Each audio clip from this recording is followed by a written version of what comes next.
the story didn't begin on a battlefield. It began in a meeting room. On the last day of the year 1600, a group of English merchants gathered with a single ambition: to break into the lucrative spice trade. Pepper, cloves, cinnamon, and nutmeg were worth fortunes in Europe. A handful of spices could be more valuable than the same weight in gold. England had arrived late to the race.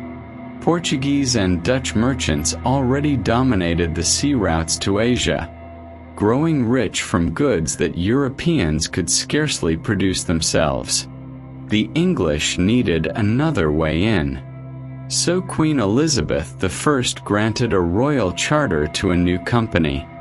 Its name was simple: the Governor and Company of Merchants of London trading into the East Indies, better known today as the East India Company. At first, there was nothing extraordinary about it. It had no empire, no army, no colonies, only investors willing to risk their fortunes on dangerous voyages that could last years. If a ship returned safely, everyone profited. If it disappeared into a storm or fell to pirates, the investment was gone forever. It was one of history's earliest large-scale joint stock companies, spreading both risk and reward among its shareholders. Its mission was straightforward: buy goods in Asia, sell them in Europe, make a profit. Nothing more.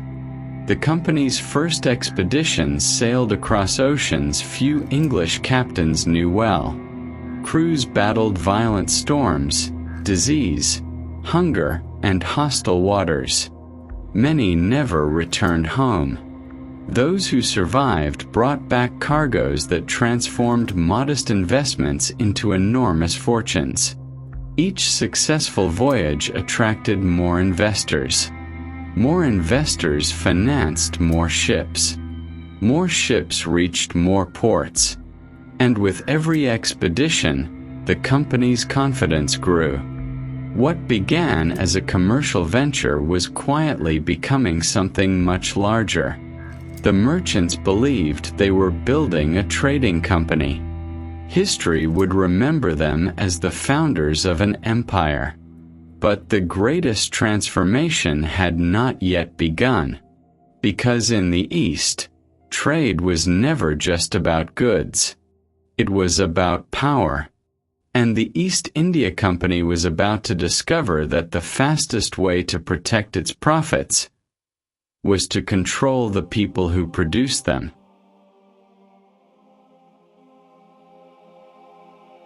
The East India Company had crossed the ocean, but reaching India was only the beginning. The real challenge was surviving in a land already ruled by one of the most powerful empires on earth. In the early 1600s, the Mughal Empire stretched across much of the Indian subcontinent. Its cities were among the richest in the world. Its population dwarfed that of England. Its rulers commanded immense armies, controlled thriving markets, and presided over a flourishing economy built on agriculture, textiles, and international trade. Compared to the Mughal Empire, the East India Company was insignificant. It possessed no territory, no political influence, and certainly no military power capable of challenging an empire. So the company chose a different strategy. Instead of arriving as conquerors, its representatives arrived as humble merchants. They brought gifts, negotiated agreements, learned local customs, and patiently sought permission to establish trading posts along India's coastline.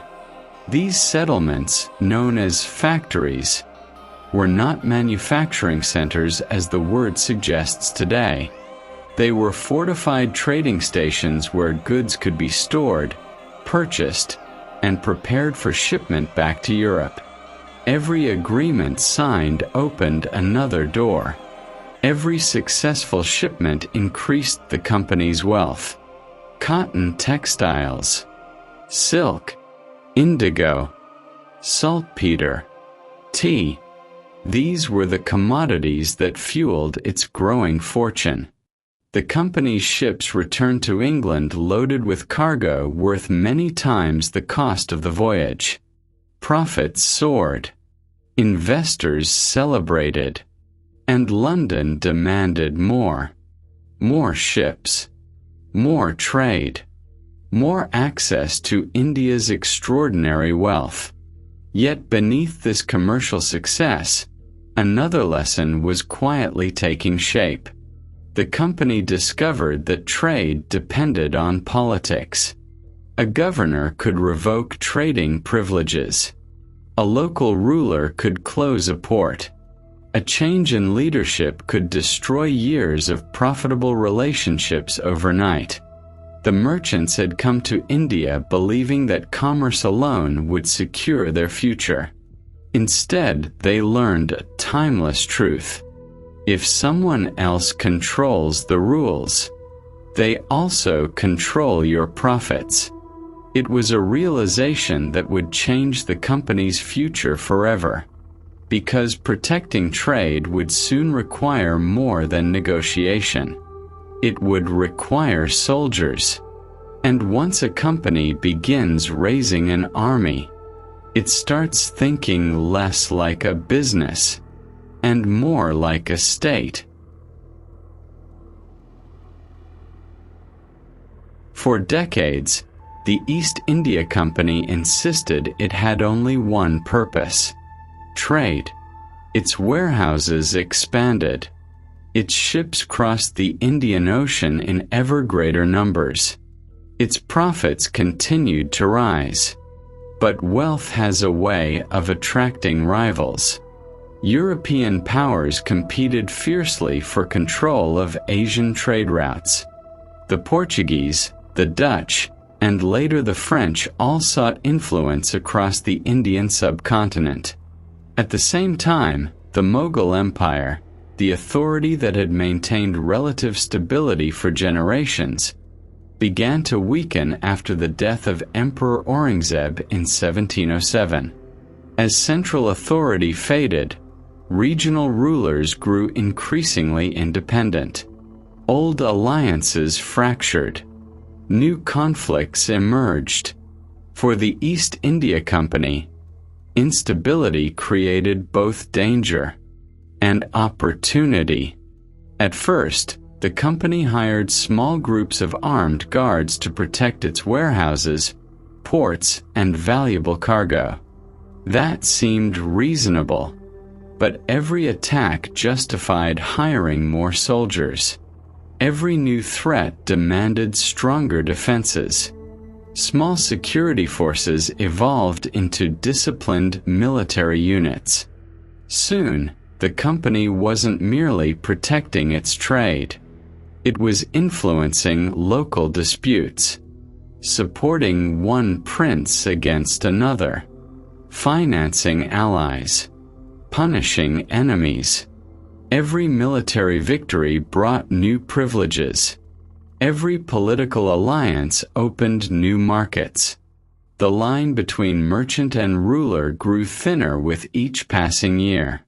Then came the moment that changed everything. In 1757, on the plains of Plassey in Bengal, company forces under Robert Clive faced the army of Nawab Siraj-ud-Daulah. On paper, the company should have lost. The Nawab commanded a much larger force. But numbers do not always decide history.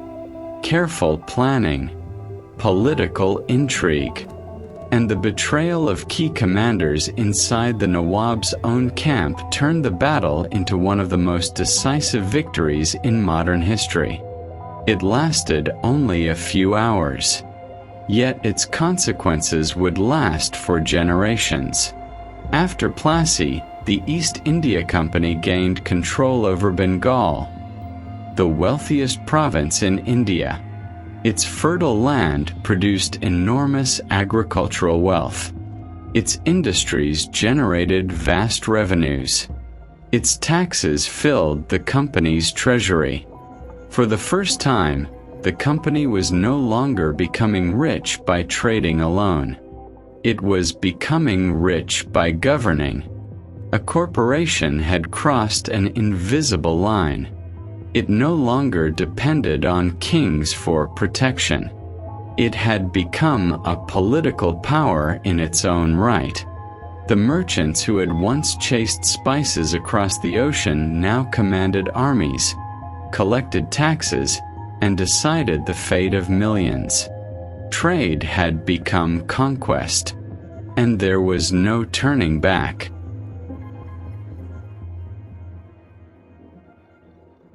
After the Battle of Plassey, everything changed. The East India Company had discovered a simple but dangerous truth. Conquering a kingdom could be more profitable than trading with one.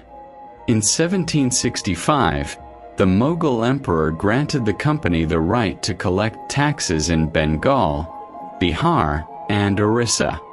This authority, known as the Diwani, transformed the company from a commercial enterprise into the effective ruler of some of the richest lands in Asia. Millions of people now lived under the authority of a private corporation. Its directors sat thousands of miles away in London. Its orders traveled across oceans. Yet those decisions shaped the lives of farmers, merchants, craftsmen, and princes throughout India.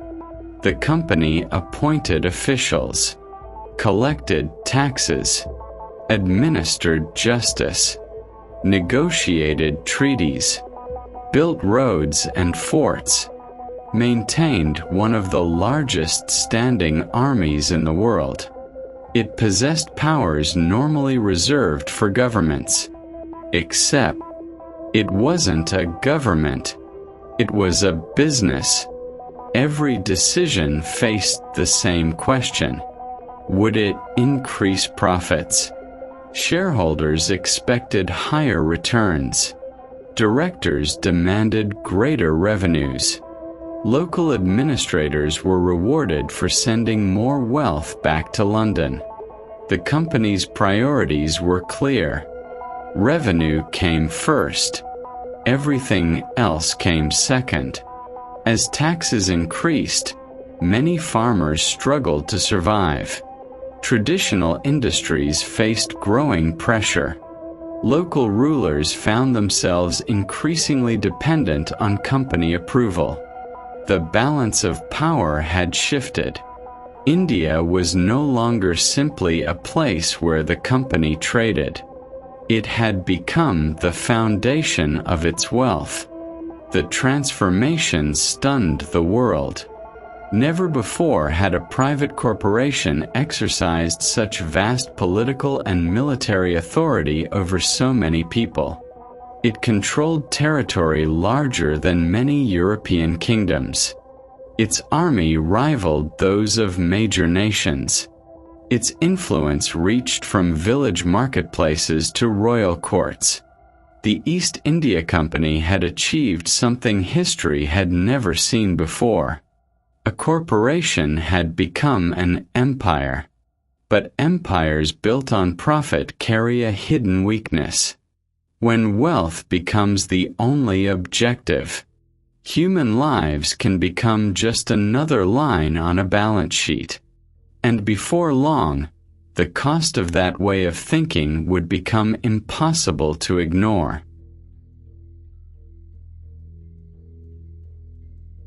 The East India Company had achieved what once seemed impossible.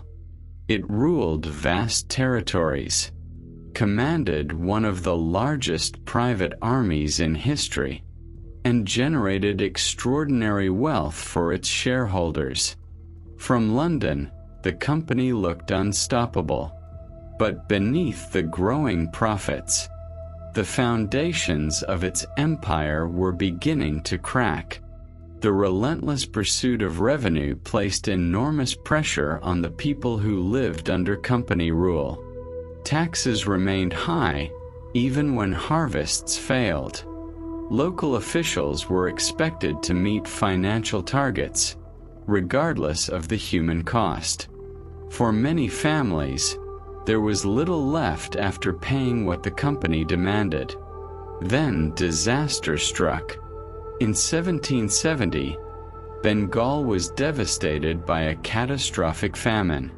Poor harvests triggered the crisis, but the suffering was made far worse by rigid taxation, failures in administration, and the company's determination to protect its income. As crops disappeared, so did hope. Villages were abandoned. Fields lay empty. Parents searched desperately for food. Millions of people lost their lives. Yet tax collection continued in many areas. To the company's directors in London, revenue reports still mattered. To the people of Bengal, survival mattered more. News of the catastrophe eventually reached Britain. Public outrage grew. Politicians began asking a dangerous question. How could a private corporation possess so much power with so little accountability? The East India Company had become too important to ignore, and too powerful to remain unchecked. Even many of its own shareholders began to worry.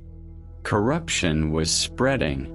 Company officials returned from India with unimaginable fortunes.